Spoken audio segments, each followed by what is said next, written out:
इनका व्यवहार जो था परिवार के प्रति बहुत ही गंदा था।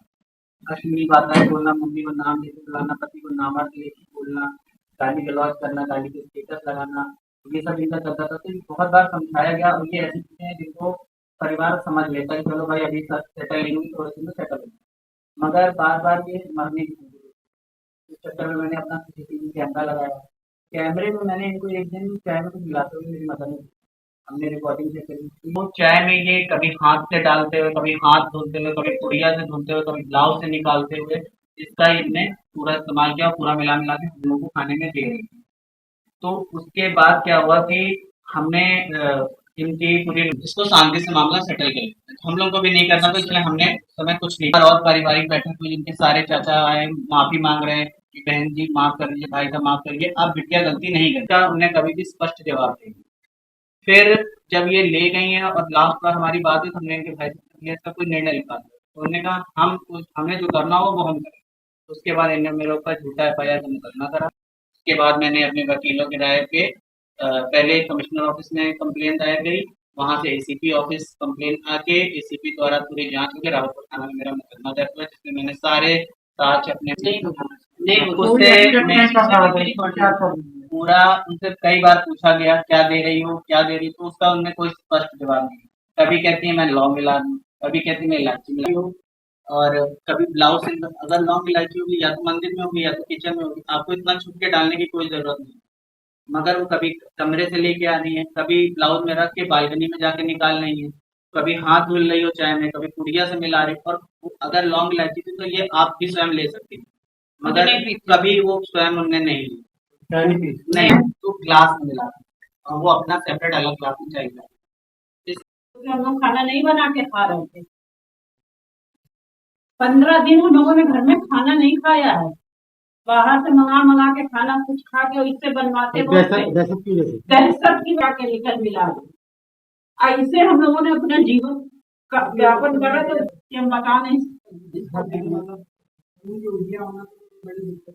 खांसते थे तो खार में ब्लड आने लगती तो हम लोगों ने ऐसा टाल दिया कि अरे हो सकता है जुकाम खांसी हो बलगम पक गया हो तो तेल पी लो, ये घी खा लो, अजवाइन खा लो, इसी को हम थोड़ा घरेलू अपनी दवा करते हैं।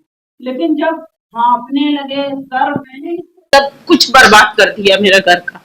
मेरा लड़का नौकरी छोड़ के बैठ गया, हम भी काम करते थे, हम भी घर में बैठे हैं। कोर्ट कचहरी थाना हम लोगों को उल्टा उल्टा डरवाया जा रहा है, उल्टा डरवाया जा रहा है। ये शासन है लड़कियों का। मुझे बस शांति से इंसाफ चाहिए।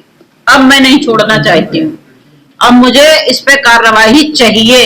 अगर हर आदमी ऐसे ही लड़कियों को छोड़ता रहा तो फिर जीत नहीं हो पाएगी।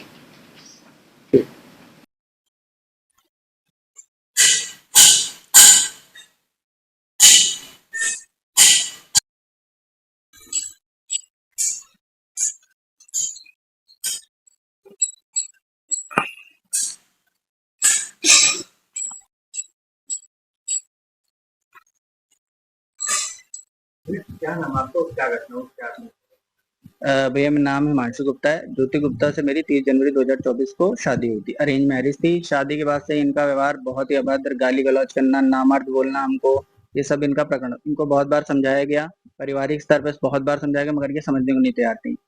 फिर ये आए दिन हम लोग की तबीयतें खराब होने लगी तो हम लोग को थोड़ा शक हुआ कि ये क्या हम लोग को ऐसा खाने में मिल रहा है जिससे सबकी सेम सिम्टम से तबीयतें खराब हो रही। तो और इनने 2-3 बार मरने की धमकी दी है, तो उस विषय में हमने अपने घर में कैमरे लगवाए। एक दिन कैमरे में मेरी मदर ने इनको चाय में कुछ मिलाते हुए देखा, तो फिर हमने पुरानी रिकॉर्डिंग देखी तो और बार मिला रही थी। फिर हमने अपना फोन छुपा के इनकी कैमरा रिकॉर्डिंग करी, तो जिसमें ये डेली कभी हाथ से कभी पुड़िया से अलग अलग प्रकार से ये हम लोगों को मिला के दे रही थी और वो चीज ये स्वयं नहीं लेती थी। तो फिर इसके बाद हमने इनके परिवार वालों को पूरा बुला के बात करी, समझाया। तो उनका कहना था कि कोर्ट कचहरी नहीं करते हैं और शांति से इसका सोल्यूशन निकालते हैं, अब हम लोग साथ नहीं रह सकते। परंतु यहाँ से ले जाने के बाद 2 महीने बाद उनने मेरे ऊपर 2.5 महीने बाद मेरे ऊपर झूठा दहेज का मुकदमा कर दिया और 70 लाख रुपए की मांग रखी। ना देने पे गंभीर परिणाम भुगतने की इनने हमें धमकी दी।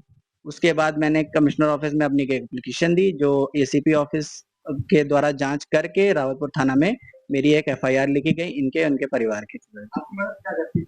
ये 50 बेड आयुष हॉस्पिटल में लैब टेक्नीशियन के पद पे काम करती हैं, जिससे इनको केमिकल और दवाइयों का बहुत अच्छा ज्ञान है और आसानी से उपलब्धता हो जाती है। काफी बताया कि सावधान इंडिया ये सब हाँ, इनका अक्सर ये क्रिमिनल एक्टिविटी के नाटक जैसे पाकिस्तानी क्रिमिनल एक्टिविटी और क्राइम पेट्रोल तो इनको बहुत अच्छा लगता था। वो ऐसी सीरीजें देखना इनको बहुत बढ़िया, वो ये वही सब देखती थी।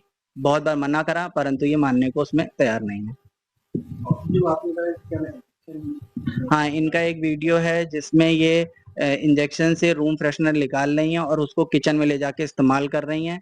पूछने पर भी वो नहीं बताती हैं कि क्या कर रही हैं, क्यों कर रही हैं, और इंजेक्शन का रूम फ्रेशनर का किचन में क्या काम है, इनसे ही पूछना चाहिए।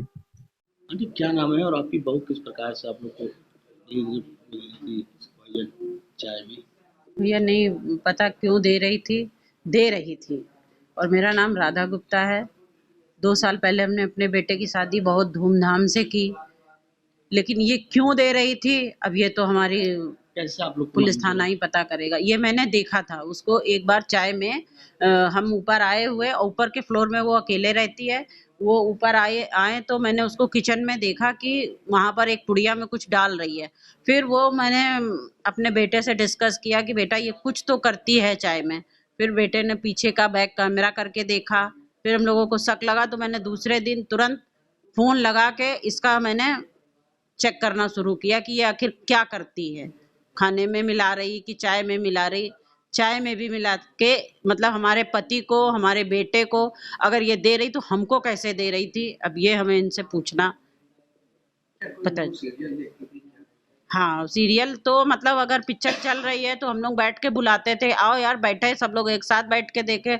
नहीं, हमारी कमर दर्द कर रही, हम जा रहे लेटने। अपने कमरे में लेट के कान में लीड लगा के। जॉब कहाँ करती थी? आयुष मंत्रालय में है चौबेपुर में, 50 बेड निगोहा गांव में क्या पड़ता है, हम लोगों को तो इतना कुछ नहीं मालूम है। क्या लगता है कि उस समय सोनम का कांड हुआ था? हाँ, उसी समय राजा रघुवंशी का कांड हुआ था और वो बहुत उससे चल रहा था। फिर मैंने अपने वकील से अपने भाई लोगों को, भतीजों को बुला के बैठाल के बात करना चाहा कि सब कुछ शांति से निपट जाए, तो हमारे वकील साहब ने भी यही कहा कि छोड़िए, किसी की बेटी है, अगर ये माफ़ी मांगती और शांति से। मैंने कहा मैं अब इसे रख नहीं सकती हूँ। थाना रावतपुर के अंतर्गत एक अभियोग पंजीकृत किया गया है, जिसमें पीड़ित द्वारा आरोप लगाया गया है कि उसकी पत्नी के द्वारा उसको कुछ रासायनिक पदार्थ मिला के पिलाया जाता था। इसके बाद उसकी तबीयत खराब हुई। इसके संदर्भ में दिए गए प्रार्थना पत्र के आधार पर सुसंगत धाराओं में अभियोग पंजीकृत किया गया है।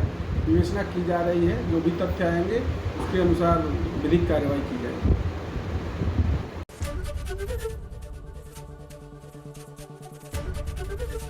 ABP गंगा, खबर आपकी, जुबान आपकी।